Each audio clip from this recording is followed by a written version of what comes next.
خەڵکی کوردستان دڵخۆش بوون کە بۆ یەکەم جار لە مێژوودا نەوت وەک سامانێکی نەتەوەیی و نیشتیمانیان کەوتە دەست، ئیتر بۆ گەشەکردن و ئاوادانکردنەوە بەکار دەهێنرێت نەک وێرانکاری زیاتر. بەڵام ئەم دڵخۆشبوونەی زۆری نەخایەن، چونکە لە ماوەیەکی پێوانەییدا نەوت بووە دێوەزمەیەک، نەک خۆشبەختی بۆ خەڵکی کوردستان نەهێنا، بەڵکو هەرێمەکەی خستە ژێرباری قەرزێکی زۆر و سەقامگیری سیاسیشی تێکدا و پەیوەندیەکانی لەگەڵ عێراقیش بەردە ئاستێکی مەترسیدارەوە.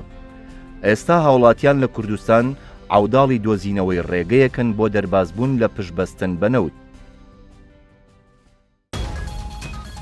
ئێستا بەشێکی خەڵکی کوردستان دەپرسن بۆچی گەیشتین بەم ڕۆژگارە ئابووریە سەخت و ناهەموارە، هۆکارەکان و ڕێگەکانی دەربازبوون چین؟ خۆی لە دنیا یعنی ئەگەر سەیری بوون سیستەمی وڵاتان بکەی وڵاتانی بەرهەمهێنەری نەوت مەبەستن، دوو مۆدێل ئەبینی. مۆدێلێکی ئەمریکی ئەبینی کە نەوت بەشێک لە سەرچاوەی داهات و هاوکارە لە بەشەکانی تری بۆ نمونە ڕەکیزەکانی تری اقتصاد. بۆ نمونە نەوت بەکار هاتووەتەوە، ینی چ داهات چە بۆ نمونە وەکو بەرهەم سوودی لێ وەرگرتێت بۆ کەرتی پیشەسازی بۆ کەرتی کوشت و کاڵ باشە بۆ باقی کەرتەکانی تریش.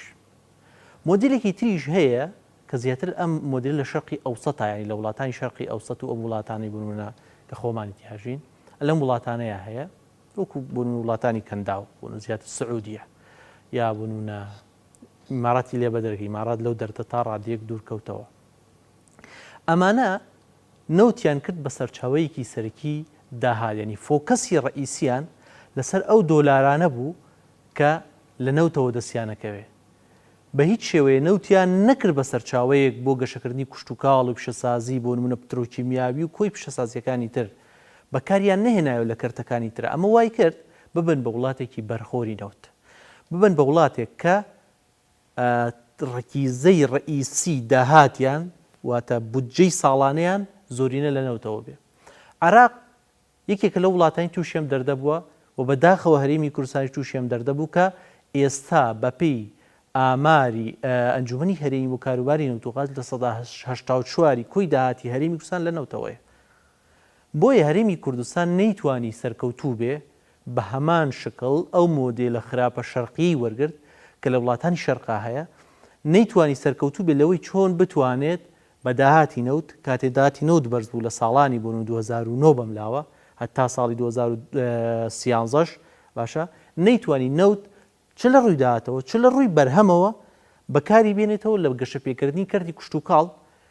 لە گەشەپێکردنی کەرتی پیشەسازی هەر بۆ نمونە بۆ بەڕێستان. یعنی ئێمە تا ئێستاش بۆ نمونە کارگێکی پترۆکیمیاویمان لە هەرێمی کوردستانانیە کە بۆ نمونە ئەم بەرهەمە بچووکانە بۆ نمونە ئەلعابی مناڵان و حتا بۆ نمونە ئەو شتە پێویستە وردەوردانەی لە بەردەستمانەی کە ساڵانە ئێمە لە هەرێمی کوردستانە 28 ملیار دۆلار بە پێی راپۆرتی لیژنەی دارایی پەرلەمانی کوردستان 28 ملیار دۆلار ئێمە پارەمان ئەڕواتە دەرەوە. 28 ملیار دۆلار ساڵانە ڕقەمێکی زۆر گەورە، ڕقەمێکی بچووک نییە ئێمە وا بە سانایی وازی لێبێنین. ئەم پارەیە بۆچی ئەڕواتە دەرەوە؟ بەشێکی بۆ خۆراگەڕەوە، بەشێکی بۆ پێداویستی ئەڕوا. بەشە ڕئیسیەکەی بۆ ئەم شتە وردانە ڕۆکە ئێمە لە بەرهەمی پترۆکیمیایی و ئەمانتوانی بە ئوکو داهات بەدەستی بێنین. بەشەکەی تری ئەمانتوانی بە داهاتی نەوت کەرتی کوشتتوکاڵی پێ بۆ نمونە ببوژێنەوە، کەرتی کوشتتوکاڵی پێ بەهێز بکەین و ئەم پارێ لەناو خۆیان لەناو گەڕی اقتصادی وڵاتەکەمانە بسوڕێتەوە و ئەم پارێ نەڕواتە دەرەوە. بەداخەوە هەرێمی کوردستان بەم ئاراستە دروستەیانە ڕۆژ کە وڵاتە پێشکەوتووەکانە وڵاتانی کە نەوتیان کردە سەرچاوی خۆشگوزەرانی بۆ خۆیان نەیانتوانی سود لەوە وەربگرن و فۆکەسی ڕئیسیان لەسەر ئەوە بوو تا چەند بتوان قازانجی مادی یعنی قازانجی کاشی مادی بەدەست بێنن لە نەوت، نەک چۆن بتوانن استراتیژێکی ڕوویان هەبێت چۆن بتوان ئایندەی پێ بەرهەم بێنن. بۆی هەرێمی کوردستان نەیتوانی ببێتە هەرێمی سەرکەوتوو بێ لە نەوت پیشەسازی نەوتە. بینین بۆ نمونە لە دۆخێکی ئاوایە کە نرخی نەوت دابەزێ هەرێمی کوردستان تووشی قەیرانی گەورە ئەبێ، خەزینەکەی لە ئیفلاسی نزیکە بێت. ئێستا بە هەموو پێوەرەکان هەرێمی کوردستان لە پرۆسەی نەوتیا ئەمە احترافی منی احترافی بەڕێز وەزیری دارایی و سەرۆکی ئەنجومەنی وەزیرانەکە شکستی هێناوە لەم پرۆسەیە.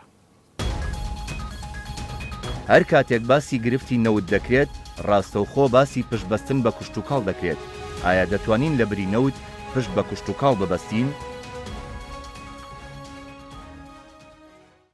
ئایا کشتتوکاڵ بەدیلە کشتتوکاڵ سێکتەری کشتتوکاڵ بەدیلی نییە ئەگەر مرۆڤ بیۆبژی هیچ شتێ بەدیلی کشتتوکاڵ نییە ینی هیچ سێکتەریش کە ناتوانێت بەڵام لەم قۆناغە و لەم سەدەی 21ەیە مادام ئەمانەوێ گەشەی ئابووری زیاترە پێداویستەکانی خەڵک گۆڕانکاری بەسەر هاتووە ناچارین ئەکرێ بڵین سێکتەرەکانی وەکو پیشەسازی بۆ نمونە بە هەموو ڕاند و جۆرەکانیەوە هاوشانی سێکتەری کشتتوکاڵە توانێت گەشەی زیاتر بە مرۆڤدا چکە و قسەی یەکەمەم بۆ ئەوەیە گەر مرۆڤ بێ بژی بەس بێ بمێنێتەوە ئەگەر بتوێ گەشەی زیاتریش بکەی بەڵێ سێکتەری نەوتیژی چێکە لەوانەیە ئێستا لە بری خواستێکی زۆری لەسەرە سەرچاوێکی دەگمەنە کاڵین دەگمەن ئەو بڕە زۆرە نییە وەکو سەرچاوەکانی تر بۆ نمونە بەردەست بێ لە بەرەوە کەوتوتە بە پێی شوێنکارانی کەوتوتەرە و شوێنانەی کە شوێنگەیان هەیە چەند شوێنێکی تایبەتن لە گوێی زەوی خاوەنی نەوت و گازی سروشتین لەم شوێنگانەیە لێرە بۆمان دەرەکەوێت کە پشکە ئیتر دراوە بە چەند وڵاتێکەکە میکروسانی ژۆ پشکەی بەرکەوتووە ئایا ئەتوانین ئەمە هاوشان خزمەتی سێکتەری کشتتوکاڵ بکە یاخود ئایا سێکتەری کشتتوکاڵ توانێ هاوکاری هاوشانیش سێکتەرینەوە بڕە تەواوکەری یەک بن من بە بێگومانە گەر وەکو جوگرافیای شوێنەکە بەدەر لە دەسەڵاتداری ئەم وڵاتە بەدەر لە عقلێتی بڕێوەبردننی ئەم وڵاتە بەدەر لە خەڵکی ئەم وڵاتە بیت هەر کەسێکی تر بەڵێ هاوشان یەک ڕۆ وڵاتێکی زۆر پێشکەوت و پێشڕەفتە دەرەچێ و بێتە جێی شانازی ڕنگ بێ بۆ ڕۆژهڵاتی ناوین و بۆ جیهانیش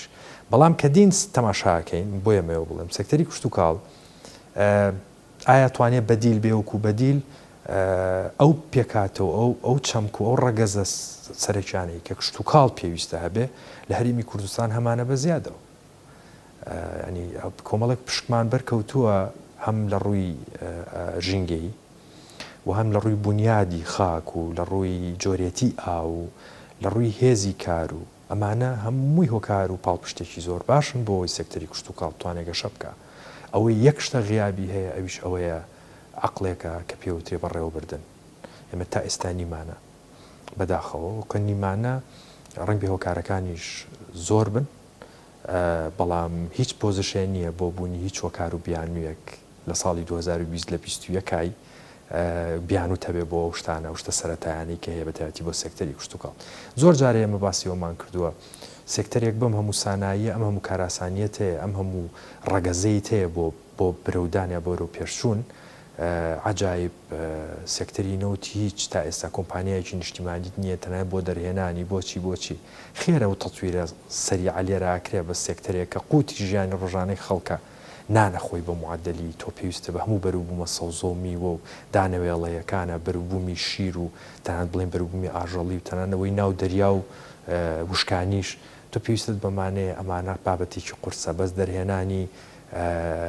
بەرمیلێک نەوت بە سەدان مەتر و کونکردنی و لەو هەموو ڕیسکەیە ئەمەیان ئاسانتر بێ چۆن دەتوانین ڕەوشی ئابووری کوردستان ڕێک بخەینەوە ئەو گرفتانەی هەن چۆن چارەسەر دەکرێن و چەند درێژە دەکێشن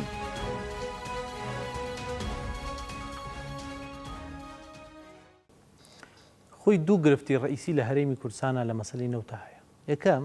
ئەو نەوتی هەرێمی کوردستان ئەینێرێتە دەرەوە سیادەی نییە واتە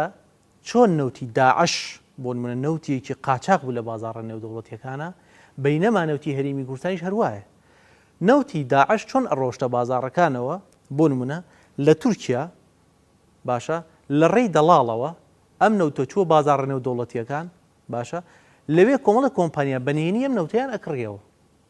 ئەگەر لە بازاڕا بوون بەرمیلێک نەوت گریمان بە $20 بێ نەوتی داعش بە $5 فرۆشاوە ئەم $5 بۆ داعش زۆر بوو نەوتی هەرێمی کوردستانیش شکڵەم ماوایە هەرێمی کوردستان لەبەرەوەی لە دەرەوەی سیادەی عراق نەوتی خۆی فرۆشێ لە ساڵی 2009 ئەم پرۆسەیە بەردەوامە هەتا ینی ساڵی 2014 کە بە فەرمی و بە ئاشکراوتیان ئێمە نەوت ینی بە ئاشکراوتیان نەوت دەفرۆشین باشە ئەمە هەروایە هەرێمی کوردستان بەرمیلێک نەوت کەی فرۆشێت ڕاستەوخۆ لەبەر ئەوەی ئەم نەوتە سیادەی نییە باشە $10 لێشکێنرێ ئەم $10 بۆ کێ بێ بۆ ئەو دەڵاڵانە ئەبێ کە گرێبەستەکانیان ڕێخستووە جگەلەوە تۆ پارەی ئەمبارکردنە دەهەیە لە تورکیا پارەی گواستنەوەت هەیە ئەوەی کە ینی بۆ نمونە بۆ تورکیا ئەڕوا ساڵانە بە ڕێژەیەک نزیکەی 1 میلیارد دلار ینی تورکیا قازانجەکە لە نەوتی هەرێمی کوردستانە بە ڕێگەی جۆراوجۆ چ لە هەناردەکردنی چ لە بۆ نمونە کۆمپانیەکانی کە لە هەرێمی کوردستانە هەن چ لە بۆ نمونە کری گواستنەوە ینی بە ڕێگای جۆراوجۆر ینی بە ڕێگای جۆراوجۆر نزیکەی میلیارد دلاری دەسەکەوێ واتە گرفتێکی ڕئیسی مەسلەی وی هەرێمی کوردستان نەوتی خۆی سیادەی نییە ناتوانێت لە ڕێی زیادکردنی ئاشکراوە بیفرۆشێ. مەسلەی دووەمی گرفتەکە چییە؟ مەسلەی گرێبەستە نەوتیەکانی هەرێمی کوردستانن. من بۆ خۆم ینی چەند گرێبەستێکی نەوتیم بینیوە پێم خۆشێ یەک دوو نقاتت بە وردی پێ بڵێم لەسەر گرێبەستانە. ئەو گرێبەستانی کە کراون لە هەرێمی کوردستانە باشە مەرجی داسەپاویان بەسەر هەرێمی کوردستانە هەیە باشە جگە لەوەی ینی گرێبەستەکان ینی جۆرا تەنەوەعیانتیانی هەموویان گرێبەستی بەرەمێنانی هاوبەشن و مەرج سەپاوە سەر هەرێمی کوردستانە مەرجی جۆرا و جۆر باشە ئەم گرێبەستانە بەشێکیان بۆ ماوەی 25 ساڵ گرێبەستی 50 ساڵی نەوتمانەیە لەگەڵ تورکیایە کە بۆ ماوەی 50 ساڵ هەرێمی کوردستان ناچارە بە بێگەڕانەوە بۆ نمونە نەوت هەناردە بکات لە ڕێی تورکیاوە باشە تا 50 ساڵ ئێمە ینی مەگەر لایانی تورکی ڕازی بێت بۆ گرێبەستەکە بە دوولانە هەڵوەشێتەوە گەینا لە ڕووی یاساییە تۆ ناتوانین گرێبەستەکە هەڵوەشێنیتەوە و بە هەماشێ بۆ کۆمپانیەکانی تریش ڕاستە ینی ئەم دوو کێشەیە وای کردووە هەرێمی کوردستان تا مەسافەیەکی دوور لانیکەم تا 25 ساڵ تا 20 ساڵی تریش نەتوانێ باری لاری نەوت ڕاستکاتەوە ئەبێ بەم دۆخەیە بڕوە. دووە من ینی کێشەی چۆن کێشەی هیلاوەکیتر هەیە هەرێمی کوردستان پێشکی پارەی لە کۆمپانیەکان وەرگرتووە. ئەم پارەی پێشکی بۆ نمونە لە کۆمپانیا ڕۆژنەفتی رووسی تا ئێستا 3 میلیارد دلار وەرگیراوە بە کاشی باشە ئەمە باسی ساڵی چەندەکەم باسی ساڵی 2016 تا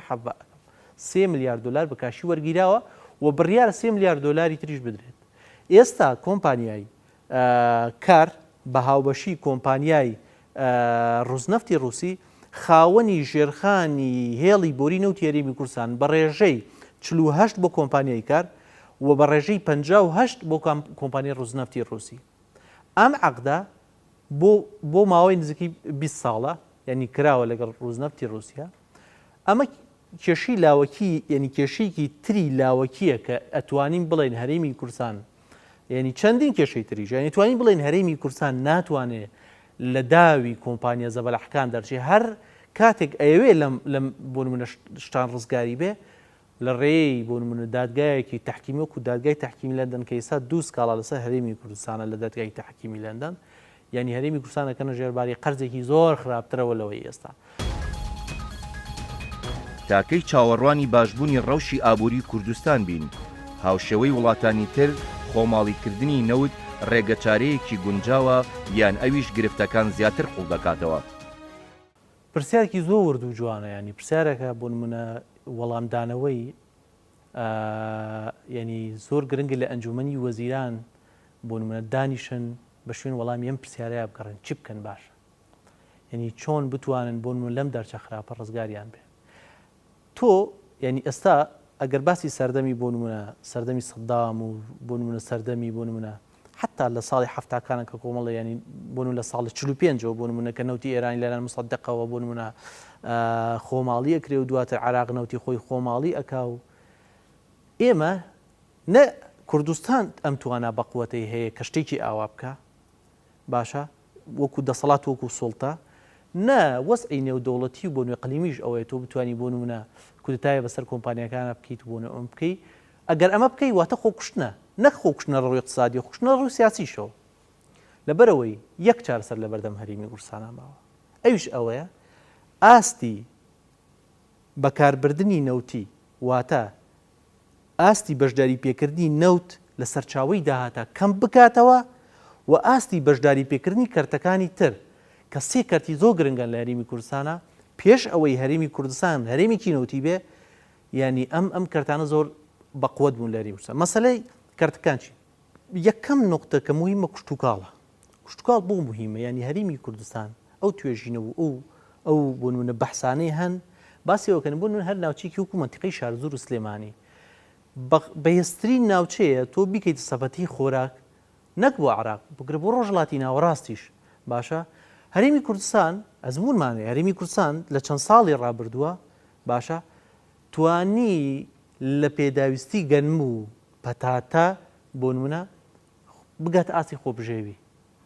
ئەگەر لەم دوو بوارەیە بۆ نمونە گەشت بێتە لە بەو توانە و ئیمکانیاتەکەمی هەرێمی کوردستان گەشت بێتە ئاسێکی خۆبژێوی ئایا ناکرێت لە بەرهەمەکانی تریشا بۆ نمونە بگەینە ئاسێکی خۆبژێوی ئەمە بێسرین نقطەی حکوومەتی هەرێمی کوردستان دەستی بۆ با و بەهێزی بکە. لە جیهاندا چیرۆکی هۆڵندی وەک نەخۆشیەکی ئابووری پەیوەست بەنەوت زۆر باز دەکرێت. ئایا ئەوەی لە کوردستان ڕوودەدات دووبارەبوونەوەی ئەزمموی هۆڵندا نییە؟ دیارە ئەو چیرۆکە زۆر کاریگەرە بە تایبەتیوانی لە بیانوێت لە لێزانینی کشت و کاڵی بەسم سیاسی زراعیە ئاگریکەڵچڕال پۆلیسی ئەوانەی لەو بوارەیە ئیشەکەن یاخود لە ئابووری کشت و کاڵیەوە مێژوویەک ئیدایم نمونەیەکی جوانەی هێنین یعنی دێتە بەردەستمان ئەبێت دایم سەیریکەین هەموو ڕەهند و دیوەکانی ببینین نیچێ لەو خاڵانەوەیە ئەو نەخۆشی هۆڵندیە کە بە ئینگلیزی پێڵەن داچ دیزیز لە کۆتایی پەنجاکان لە دوای ئەوەی حکوومەتی هۆڵندی لە دەریای باکوور لە بەشی سەرەوەی هۆڵندا گازی سروشتیان دۆزیەوە ئەم گازە سروشتیە وای کرد جۆرێک لە بێتاقەتی و تەمەڵی خەڵکەکەی داگرت لەمە دو گازە فرۆشین و دانیشین مستم غازی سروشتیانی گازەکە مستم غازە دوای ئەوە بەسەریعی یەک کۆمەڵ خەڵکی شارەزا لە بواری ئابووری و ئابووری ناسی گەورە لە وڵاتانی ترەوە کاستیان بەمە کرد چوون تاوتوێن بابەتیان کرد وتیانەوە تووشی نەخۆشی بوون ئەم نەخۆشیە لە تێرمێکیانیا و چەمکەیان بۆ دانا من یۆر تووشی نەخۆشی هۆڵندی بوون ئێوە واتان لێ دێمەوەیچ کە دانیشن بەس خەریکی فرۆشتنی غازە سروشتەکەتان بن و چالاکی نەکەن بە خێرایی هەم میلەت جاو نیشانەی نمونەی خەڵکی وشیار و میلەتی وشیارە هەستان وتیان باش تا واز لە ژێرزەویێنین خەریکی سەرزەویە بین ئمە جارێ لە خێروبێری سەرزەوی تێر نەبوون خێرە بچن بۆ ژێرزەوی و ئەمە ئەو نەتیجەیە بوو یەک کۆمەڵشتی تریشی لە پشتەوەیە حتمما لە بەهرەوە زیاترن ڕەنگ بێ نەتوانین باسکەین دوای ئەوە کە هەستیان بەمە کرد هۆڵندا ئەو هۆڵندایە کە ئێستای بینی لە کەمترین مەساحە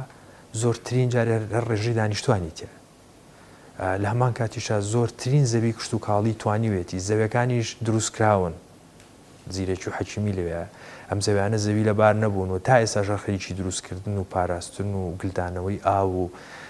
ئیتر خۆپاراستن لە ئاو بۆی نقوم نەبن و یەک کۆمەڵ ئەم کێشەیە هەستان ئەمە حەلکەن بەس فیسەبیلی خۆیانە دەنە دەست قەدەری سەرچاوەیەکی تری سروشتی و دانیشن بڵێن هیچمان ناوێ نیان توانی و غازە سروشتیە تاوکەن تەسەورەکەم بەشێکی زۆری ئەفریقا ئەمریکای لاتینیانە کڕیان توانی بگوازنەوە بۆ ئەوێ هەر خەڵکەکە بەڵام نا زەوێکە و خاکی خۆیان خۆش ویست و هۆڵنداش ئەو واقعەیە ڕوونەیە کە ئێستای بین کاریگەریەکیە تەنانەت لەسەر هەرێمی کوردستان یعنی ڕنگ بێ توێڵەن وڵاتێکی کوشت و کاڵیە بەڵام تەسیریان لەسەر هێزی پێشمەرگی کوردستانی شەیە لێرە ترێنینگیان پێکەن هێز یارمەتی ئەدەن احتیمال لە بەشێکی ئەو بودجەی کە بۆیان تەرخانەکرێ ڕنگ بێ پارەی گوڵی تیولیب بێ کە بەدەسێنن حەزەکەم و پەیامە بگانی باوت پارەی گوڵی تیولیب ڕنگ بێ بۆ هێزەکانی ئێمە لێرە بۆ هاندانی ئێمە ئەو ڕەوشەی لە کوردستان هاتوۆتە ئاراوە تا چەند پەیوەندی هەیە بە ڕەوشی سیاسی و استراتیجی ناوچەکە و بەرژەوەندی وڵاتانی زلهێزەوە.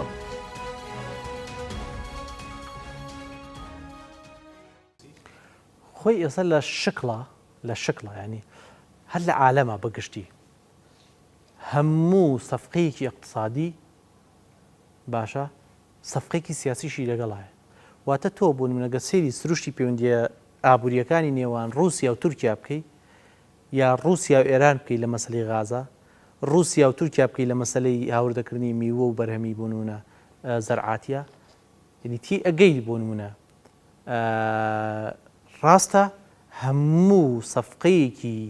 اقتصادی کە لە نێوان دوو وڵات یا هەرێم و وڵات یا هەرێم و هەرێمێک کاکرێ واتای ئەوەیە تۆ ئەتوانی بۆ نمونە لە پاڵیشە بەرژەوەندیە سیاسەکانی تۆ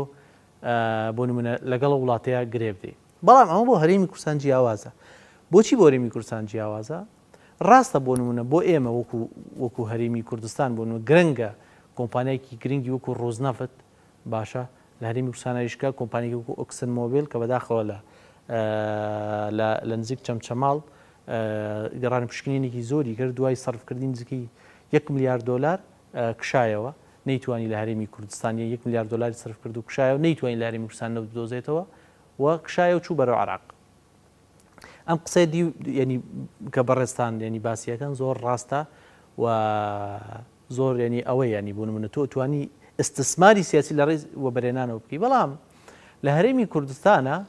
بەداخەوە ئەوەی هەرێمی کوردستان کردوێتی سەفقە نییە ئەوەی هەرێمی کوردستان کردوێتی ڕاستەخۆ فڕێدانی هەرێمی کوردستانە بۆ ناو سەبەتەی ئەم وڵاتانە بۆ ناو سەبەت بۆ نمونە ئەو گرێبەسەی لەگەڵ ڕووزنەفتی رووسیا کراوە یعنی هەرێمی کوردستان ئێستا بە فعلی 14 عقد نەوتی لەگەڵ تورکیا هەیە لە بوارە جۆرا و جۆرەکانە باشە بە گوێرەی عقدانەی کە لە بەردەستان 14 عقدی جۆراوجۆر لەگەڵ تورکیا کراوە بۆ نمونە نزیکەی دوو عقد لەگەڵ ڕووزنەفتی رووسیا کراوە کە زۆر گەورن یعنی ئێستا تورکیا بە پلەی یەکەم و رووسیا بە پلەی دووەم ژێرخانی وزەی هەرێمی کوردستانیان کۆنتترۆل کردووە باشە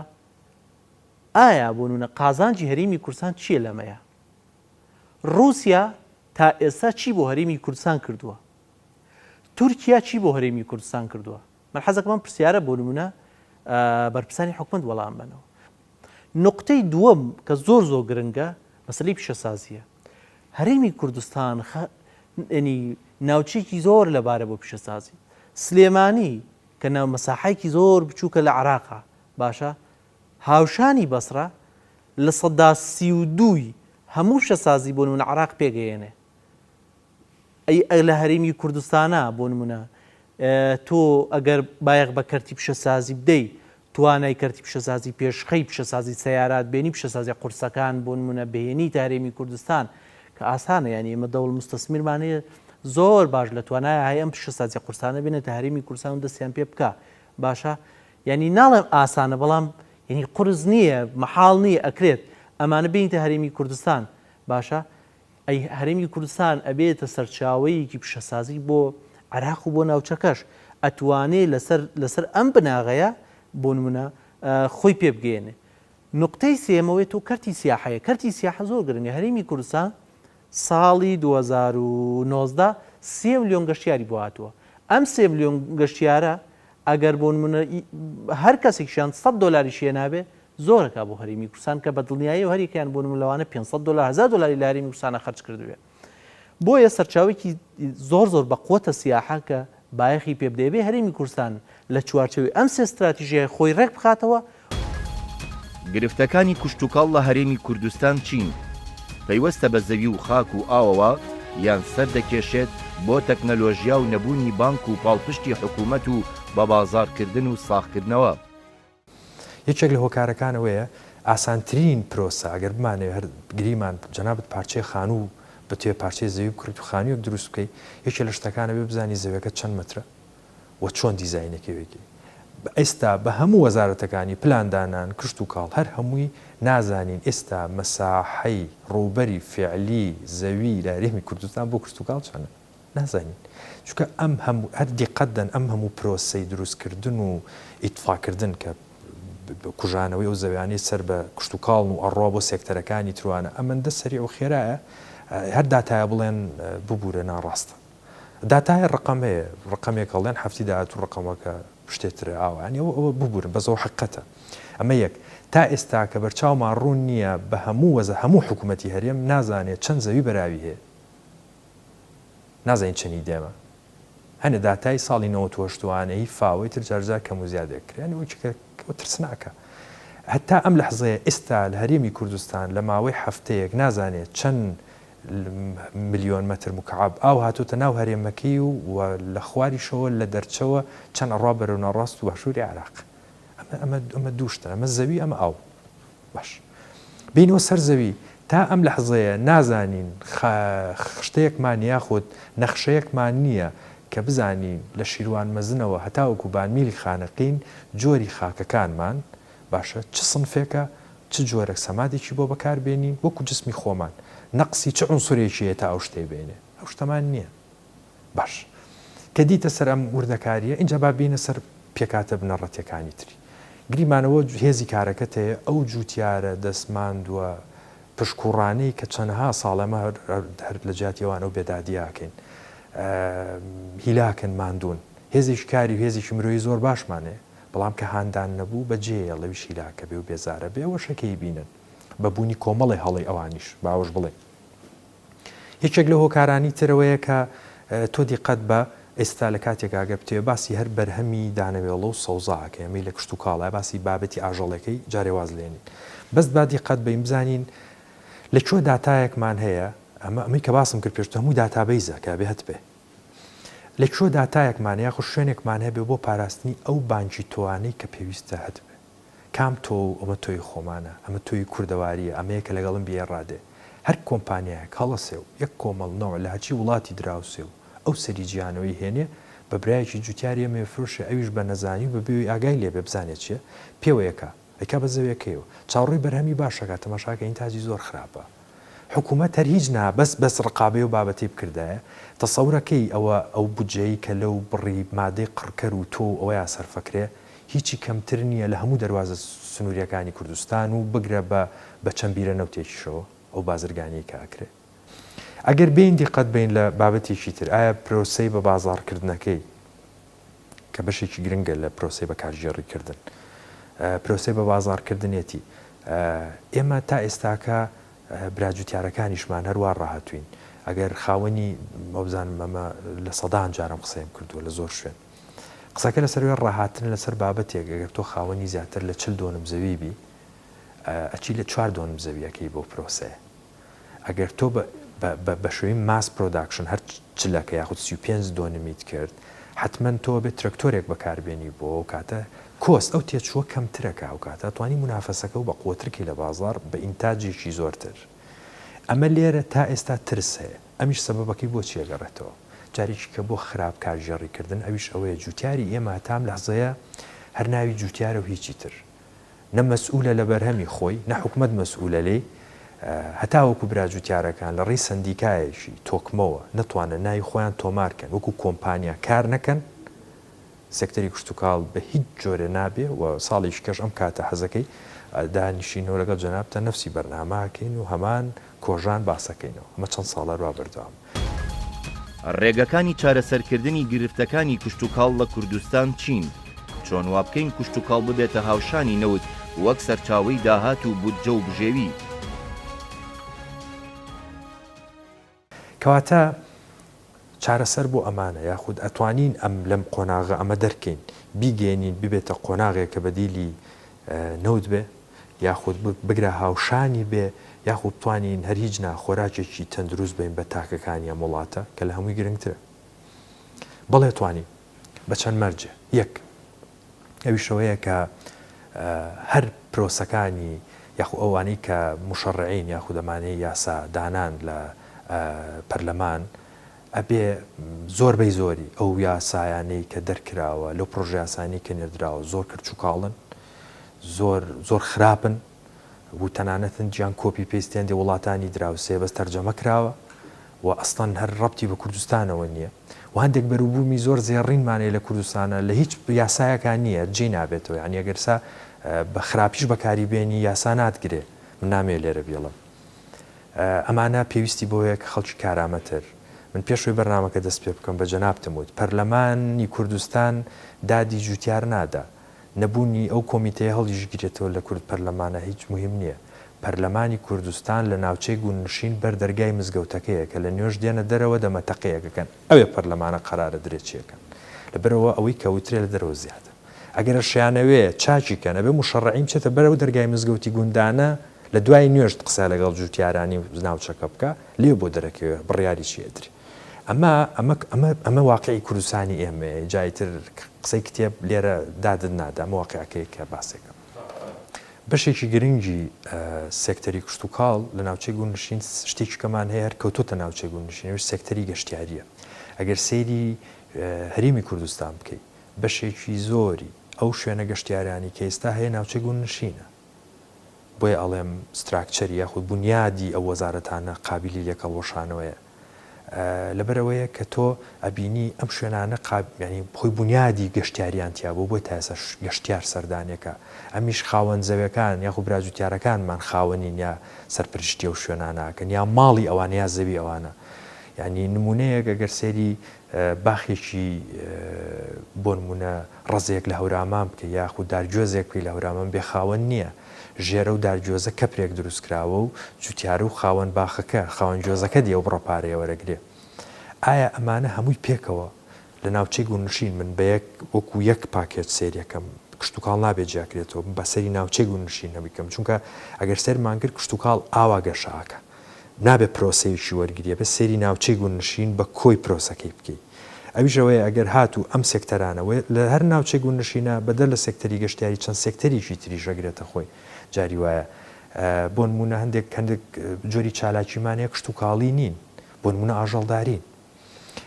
لە ئاژەڵدارێکەش چەند جۆرێکمان هەندێکمانەیە ئاوین هەندێکمانەیە وشکانین و چەند جۆریکەمان هەیە لە دروستکردنی شمەک و شمەکی دەسیۆمانە هەر ناوچەی گونشینان ئەم هێزی کارە لەوێ کارەکە ئەگەر هاتوو ئاوا بە یەک پاکێت سەری هەموو پرۆسەکە بکەین وەکو وتم ئەوە ڕنگ بێریشی چمکێکیم باس کرد بێز بۆ پیشاندان بۆی بینەری بەڕێز بەرچاوی ڕوون بێ لەو بڕوایم ئەگەر نیەتێکی جددی هەبێ و دانیشتێکی جددی کۆبوونەوە و پانێڵ و قسەکردن نە بە فعلی دانیشتن لەسەری و دابینکردنی بودجەی باش و کارکردن. گرنگە لایەنە پەیوەندیدارەکان هەم حکوومەت و هەم پەرلەمان و هەمیش کەسانی پسپۆڕ و زانکۆکان ڕۆڵی خۆیان بگێڕن بۆ چارەسەرکردنی ڕەوشی ئابووری کوردستان و دەربازبوون لە پشبەستن بەنەوت ئەویش لە ڕێگەی خستنە سەر ڕێگەی کوشتتوکاڵ و بوارەکانی وەک گەشتیاری و پیشەسازی و بوارەکانی تر.